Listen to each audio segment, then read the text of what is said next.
Harus kayak gini kalau ribbon kamu mau diisi sama biosolar. Hari ini mobilku udah waktunya ngisi BBM lagi, dan di sini aku coba mampir ke tuku ya dan mau beli BP sekalian mumpung ada promo infonya, dan ternyata stoknya kosong ya teman-teman. BP-nya kosong banget, gak ada yang jualan.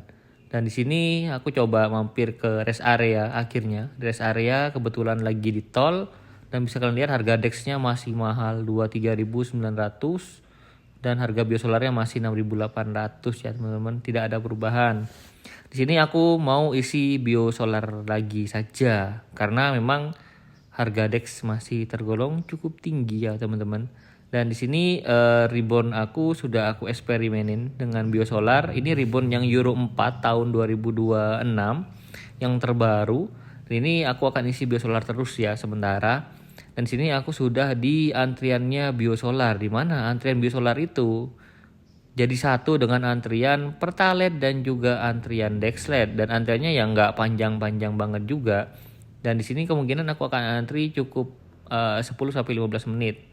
Dan kalau kalian pengen tahu truk dan bus di mana, itu ada di area situ ya teman-teman. Bus dan truk ada di area yang lainnya, jadi nggak jadi satu dengan area mobil-mobil penumpang kayak punya aku gini. Dan di sini mobilku sudah jalan di Odo 7057 ya. Dengan penggunaan biosolar sudah di 3173 km ya teman-teman. Dan di sini kita akan isi lagi. Dan di sini sudah waktunya aku ngisi pakai aditif lagi ya teman-teman. Dan di sini udah hampir habis. Dan setelah ini kita sudah akan maju antriannya. Nggak sampai 10 menit sih. Dan ini kita masukin dulu aditifnya sebelum kalian masukin biosolarnya ya teman-teman.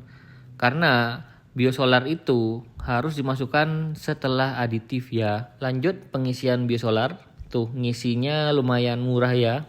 Masih di under 300.000 harusnya nih kalau full tank. Aku kira sih akan cukup banyak, cuman ya nggak sampai 300.000 juga. Sudah selesai ngisi dan ini struknya. Sesuai perkiraan aku bayar di 254.000. Kalau tanpa subsidi harusnya bayarnya di 797.000 ya teman-teman. Jadi 543.000-nya dibayar sama subsidi pemerintah. Ya lumayan mahal juga ya ternyata biosolar kalau nggak ada subsidi. Berhubung di sini masih dapat subsidi, jadi alhamdulillah cuman bayar 250.000 saja. Dan ini udah full tank dan aku langsung masuk di tol ya teman-teman. Jadi masih di dalam tol, makanya konsumsi BBM-nya lumayan tinggi ya teman-teman. Jadi gitu cerita aku ngisi biosolar di Innova Ribbon Euro 4 tahun 2026 ini. Selama aku pakai mobil ini sih so far tidak ada kendala, asalkan aku pakai aditifnya tadi. Dan tariannya ya seperti ini, lumayan enak dibawa di jalan pantura kayak gini, tetap gak ada masalah. Dan apa ya, tariannya yang gak begitu berasa berbeda. Kalau secara suara mesin pasti sudah terasa lebih kasar ya, karena pembakaran biosolar itu tidak sebagus Dex. Jadi aku disclaimer dulu, ini bukan ajakan untuk pakai biosolar secara ilegal atau apapun ya teman-teman. Kalian pakai BBM apapun terserah, yang penting jangan beli secara ilegal. Oke, mungkin itu aja untuk video kali ini. Sampai jumpa di video selanjutnya. Bye bye.